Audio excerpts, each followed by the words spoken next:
So this is the day 2 of after my chiropractor. No, no. Well, this is I've. Let's start again here, Dom. I've just had my second chiropractor session, um, and he did same kind of cracking of my back. He also cracked my neck this time, just pulling my head, a little bit twist there, a little bit twist there, and again, just really surprised by how much he was actually able to crack. It's not just a case of like sometimes you do it yourself, you go oh, and you feel one crack. Him with his hands just slightly around the base of my skull, just able to go crack, and it was like major amount of cracking going on. Um, and he did kind of my lower back again with twisting and all that kind of stuff. And again, although I'm a bit like, oh, this really could hurt, no actual physical pain from it whatsoever. So that was good. And generally the kind of release that you get from cracking, like whenever you crack your knuckles, um, I got that same kind of feeling of cracking up my back. He also did a lot of work on my calf and my butt and my kind of lower back, just kind of massaging that area. And I asked him loads of questions, and he was saying, yeah, pretty much 9 out of 10 cases when people come in with back pain or sciatica, sciatica just being back pain which relates to pain that goes down your leg as well. He's saying it's something else. It is a hip joint issue. It's a knee joint issue. It's the way they stand, not actually a nerve issue. But he's saying with me, it's clearly an anatomical problem of it's my spine that's got the issue. And all he can do is really try and alleviate the other issues that may be causing, which may just be prolonging the pain and the recovery process. So and the one exercise which he does say to do is a thing called the Sphinx. So where I'm lying down like this and I'm up like that, and to slowly bring that up to doing it something like where you're fully up like that. And that's the same kind of info that the GP or the physio at the NHS 24 advised, as well as the stuff. They also said do standing up and leaning back, and I was like, really? That doesn't sound that good. That sounds like you're going to be squeezing the goo and making the herniation worse. But he's saying no, what it does, it pushes the goo inside the disc to the front, thus relieving pressure on the actual goo that's squirted out the back, which is rubbing against the nerve. So we had a good little look at the actual spine and the nerves and where the herniation is, and how certain body postures would be better for getting the goo to go the way that you want it to go. And I can say without doubt, I when I got up and walked out, I actually walked out without going into pain. I didn't even hobble for the first 20 steps. And I was like, oh my goodness, this is fantastic. This is actually amazing. After just the second session, 2 days in a row, walking out, and I'm going, this feels great. There is a time level though. I've got up to about 5 minutes of going, oh, I feel good. Oh, there's the pain in back. Oh, I need to lie down. And then went and sat in the car, drove home, sat downstairs, and I've got an ice pack on the lower back. So getting ice packs on the back, and that's definitely helping. So the advice from the GP or the NHS 24 was, yeah, have a hot water bottle, that'll be fine. He was like, absolutely not. That's just not going to help whatsoever. Put ice packs on it. It's an inflammation.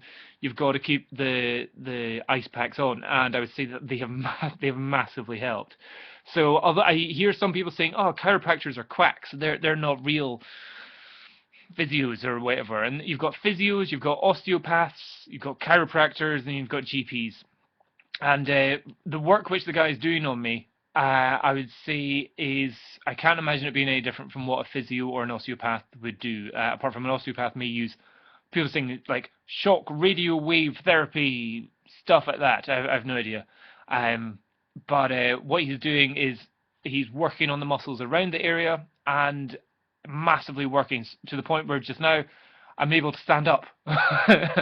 All I can say, in two sessions of chiropractor work, I'm now at the stage where I can now stand in the kitchen for 10 minutes making a smoothie without having to go lie on the floor in either prone position or just lying on my back for 10 minutes afterwards. So this morning when I did it, I was making myself a smoothie. I managed 2 minutes, then I had to just lie on the ground. Just now I did a 10 minutes of making a smoothie, and I was like, I feel fine. I could go walk up the stairs, no problem. So even if you do think that they're quacks, they're not real doctors or whatever, all I can say is from my current experience just now is they have this chiropractor has helped me out so much more than what the doctors have. The doctor's like, there's nothing you can do. Here's some painkillers. Meanwhile, the chiropractor is going, there's nothing I can do, but we can work on the bits around it, and hopefully that will alleviate some of the symptoms. And oh my goodness, I can walk, and I just feel so much more upbeat about it, and just thinking generally positive, kind of like, maybe this could be cured within the next 2 weeks. And instead of thinking, 8 weeks, he does say, look, after 2 weeks we'll really be able to figure out how fast this is going and all that kind of stuff.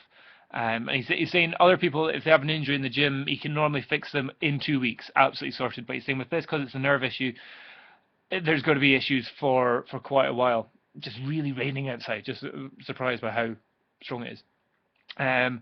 So although I wasn't too sure about it, and I was very nervous about getting anything cracked, anything actually manipulated, I'm feeling very positive now, and very much more upbeat, and a lot of the symptoms have definitely reduced to the point where, like 2 days ago, I couldn't sit at the dinner table and eat a meal which Kim had made. I was sitting there, I was like, I've got 2 minutes, I've done 3 spoonfuls, I can't do this, I need to go lie downstairs. Just now, I can quite happily sit for a good 5-10 minutes now. It's bizarre. That's how bad the pain is. You can't even sit for more than 5 minutes. Insane amount of pain. So it just really makes me appreciate whenever I do get rid of this pain. The joy of being able to walk upstairs, walk downstairs, walk out to the car and not be in pain. Amazing. I'd also say that I've managed to really control my painkiller intake during the daytime. I'm able to because I'm able to move around, get up, do a little bit of stretches, and stuff like that. The stretches themselves are very gentle ones. So in other words, it is this, which is called the Sphinx, or the other one, which they advise is just lying on your back and just bringing your knee up and just gently pulling that up like that. So that should get the nerve there. But just now, after 2 days of, and they were only like 15 minutes. 15 minutes, and this guy's got me feeling pretty good already.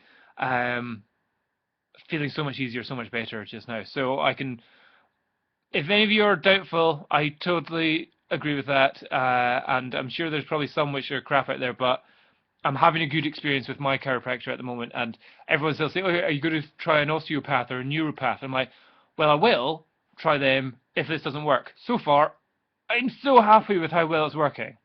Even though it was actually against the wishes and the advice of my GP. The GP was like, I don't really think you should have anybody touching or manipulating or doing anything with your back or anything. Meanwhile, the chiropractor went, yeah, no worries, let's get doing some stuff, and 2 days later I'm able to walk. And I'm able to control my pain medication a lot lower as well. So, yeah. Thumbs up for the chiropractor. Just let you know. Cheers. Bye-bye.